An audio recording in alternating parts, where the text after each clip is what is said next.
नमस्कार. स्वरजाटमध्ये आपल्या सर्वांचं मनपूर्वक स्वागत. आज आपण बघूयात नारळी पौर्णिमेनिमित्त खास अतिशय चविष्ट मऊ लुसलुशीत असा नारळी भातची रेसिपी खूप सोपी आहे. आज आपण कुकरमध्ये थोड्या वेगळ्या पद्धतीने हा भात बनवणार आहोत. चला तर बघूयात आता याची कृती. नारळी भात बनवण्यासाठी आपल्याला लागणार आहे 1 वाटी तांदूळ. मी इथे बासमती तांदूळ घेतले आहे. ह्याऐवजी तुम्ही कुठलेही मोकळे होणारे सुगंधी तांदूळ घेऊ शकतात, म्हणजे अगदी छान सुटसुटीत असा हा भात तयार होतो. सर्वप्रथम आपण एका पसरट भांड्यामध्ये हे तांदूळ घेऊया आणि पाण्याने स्वच्छ धुवून घेऊ. अगदी हलक्या हलक्या हाताने हे तांदूळ धुवून घ्या. हे बघा, तांदूळ स्वच्छ धुवून झाले. आता यातील पाणी पूर्णपणे निथळवून घेऊ. हे तांदळातील पूर्ण पाणी मी काढून घेतलं आहे. आता आपण हे जरा 5 मिनिट बाजूला ठेवून देऊ. त्यानंतर दुसऱ्या एका पसरट भांड्यामध्ये 1 वाटी गूळ घेऊया. 1 वाटी तांदळासाठी इथे मी 1 वाटी गूळ घेतला आहे. तुम्ही तुमच्या आवडीनुसार चवीनुसार गुळाचं प्रमाण कमी अधिक करू शकता. या गुळामध्ये आपल्याला पाव वाटी गरम पाणी घालायचं आहे. ज्या वाटीने 1 वाटी गूळ मोजून घेतला त्याच वाटीने पाव वाटी पाणी घाला. खूप जास्त पाणी यामध्ये घालायचं नाही. हा गूळ यामध्ये अगदी सहज वितळेल एवढं असं गरम पाणी मी घातलं आहे.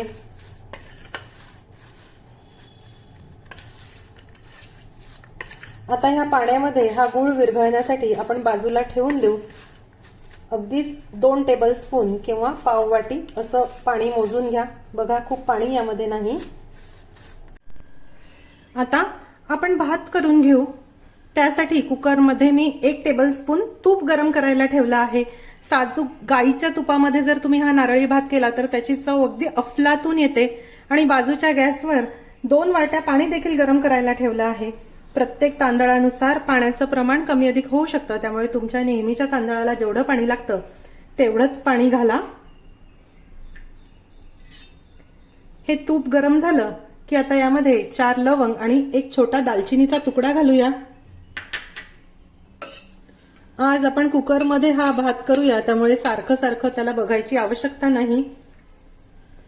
काजूचे तुकडे आणि थोडे पिस्त्याचे काप घालणार आहे.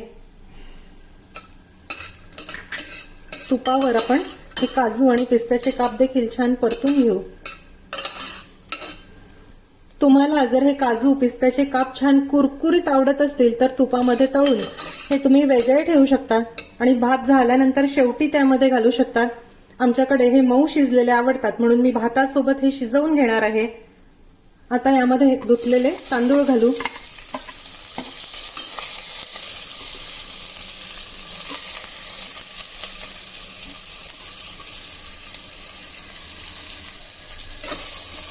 आता मंद आचेवर 2 मिनिटांसाठी हे तांदूळ आपल्याला छान परतून घ्यायचे आहे.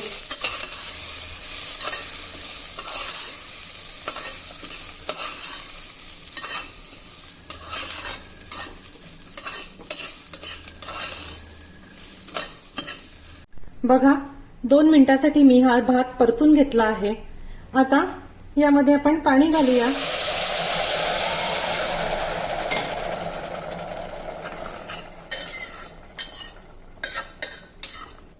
आता यामध्ये चिमूटभर मीठ घालू. भात जरी गोड असला तरी थोडंसं मीठ घाला, त्याची चव खूप छान येते. 2 टीस्पून पाण्यामध्ये चिमूटभर केशर मी भिजत घातली होती, ते देखील भात शिजतानाच यामध्ये घालायची आहे. थोडी केशर घातल्यामुळे भाताचा रंग तर छान येतो, पण ह्याची चव देखील दुप्पट होते. आता आपण झाकण बंद करूया आणि मध्यम ते मोठ्या आचेवर बरोबर 2 शिट्या काढायच्या आहे. त्यापेक्षा जास्त शिजवू नका. हे बघा, हा गूळ ह्या पाण्यामध्ये विरघळला आहे. असाच घट्ट घट्ट विरघळवून आपल्याला हवा आहे, त्यामुळे अगदी कमीत कमी पाण्यामध्ये विरघळवा. गूळ जर जास्त कोरडा असेल आणि पाण्यामध्ये जर सहज विरघळत नसेल तर तुम्ही डबल बॉयलर मेथडने म्हणजेच एखाद्या मोठ्या भांड्यामध्ये गरम पाणी ठेवा आणि त्यात हे भांडं ठेवा, म्हणजे त्याच्या उष्णतेने हा गूळ मेल्ट होईल आणि खूप पातळ देखील होणार नाही. असाच आपल्याला हा हवा आहे. कुकर देखील गार झाला. आता आपण हा उघडून घेऊया. बघा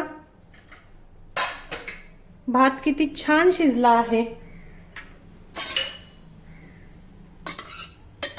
अगदी मऊ आणि मोकळा असा शिजला आहे.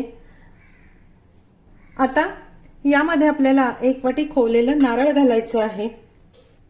1 टेबलस्पून बेदाणे घालूया. नारळ आणि बेदाणे मी नेहमी शेवटीच घालते, त्याची चव अजून छान येते. तुम्हाला हवं तर तुम्ही शिजवताना देखील घालू शकतात, पण शिजवताना बेदाणे अगदीच गिळगिळीत होऊन जातात.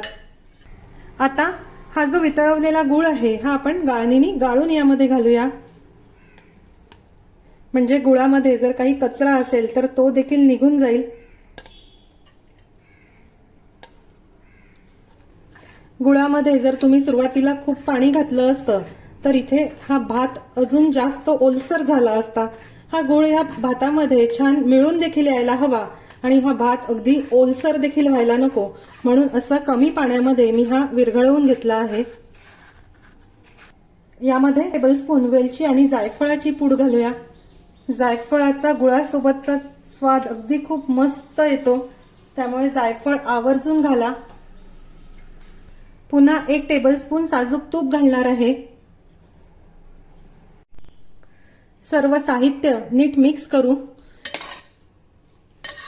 तुम्ही जर यामध्ये अगदी कोरडा असा गुळ घातला तर बरेच वेळा गुळाचे जे तुकडे आहेत ते भातामध्ये नीट मिक्स होत नाही. मग कुठे गुळ लागतो आणि कुठे गुळाचे खडे लागतात. त्यामुळे नेहमी करता गुळ असा वितळवून घाला. एकदा तरी या पद्धतीने भात तुम्ही नक्कीच करून बघा. मला खात्री आहे सर्वांना खूप आवडेल. हे बघा, हे मी छान मिक्स केलं आणि अगदी एकसारखं करून घेतलं आहे. गुळ घातल्यामुळे हे छान ओलसर झालं आहे. आता आपण गॅसची फ्लेम पुन्हा ऑन करू. हे बघा, इथे मी गॅस पुन्हा सुरू केला आहे आणि आता आपल्याला गॅसची फ्लेम मध्यम ठेवायची आहे. झाकण पुन्हा बंद करू आणि ह्याची आता आपल्याला शिटी काढायची नाही. ह्याला अगदी प्रेशर येईपर्यंतच फक्त हे ठेवायचं आहे. ह्याला जरा प्रेशर आलं की मग वाफेवर आपल्याला हे गुळामध्ये मुरत ठेवायचं आहे. अगदी 2 मिनिटासाठी मी हे मध्यम आचेवर शिजायला ठेवलं होतं. ह्यामध्ये आता चांगलं प्रेशर क्रिएट झालं आहे. तुम्ही जर हे झाकण उघडण्याचा प्रयत्न केला तरी हे झाकण उघडत नाही. लॉक काढल्यानंतर देखील हे झाकण उघडत नाही. असंच आपल्याला हे हवं.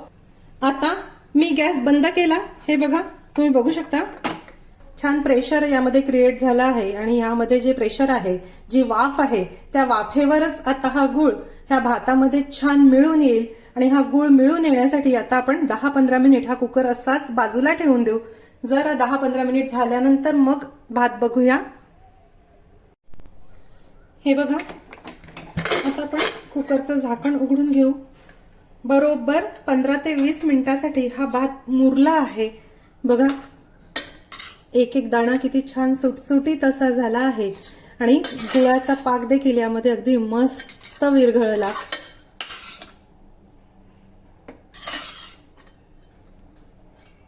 गरमागरम खूप चविष्ट असा नारळी भात तयार आहे. हे बघा, याचं टेक्स्चर किती छान मऊ आणि तेवढाच मोकळा असा हा नारळी भात झाला आहे. मी सांगितलेल्या पद्धतीनुसार जर तुम्ही यामध्ये गुळ वितळवून घातला, शेवटी घातला, तर हा अगदी असाच मऊ असा भात तयार होईल. बरेच जण शिजतानाच यामध्ये गुळ घालतात आणि गुळाच्या पाण्यामध्ये शिजल्यामुळे तांदूळ चिवट होऊन जातात. भात जसजसा गार होतो तो अगदी फडफडीत होत जातो. त्यामुळे असा तुम्ही शेवटी यामध्ये गुळ घाला, म्हणजे तो अगदी मऊ असा राहील. या पद्धतीने नारळी भात तुम्ही नक्की करून बघा. आजची रेसिपी आपल्याला कशी वाटली हे मला जरूर कळवा. रेसिपी आवडल्यास रेसिपीला लाईक करायला व शेअर करायला विसरू नका. माझ्या चॅनलला देखील नक्की सबस्क्राईब करा. अशीच एक छानशी रेसिपी घेऊन भेटूया स्वराज्याच्या पुढच्या भागामध्ये. तोपर्यंत चवीने खा आणि निरोगी राहा.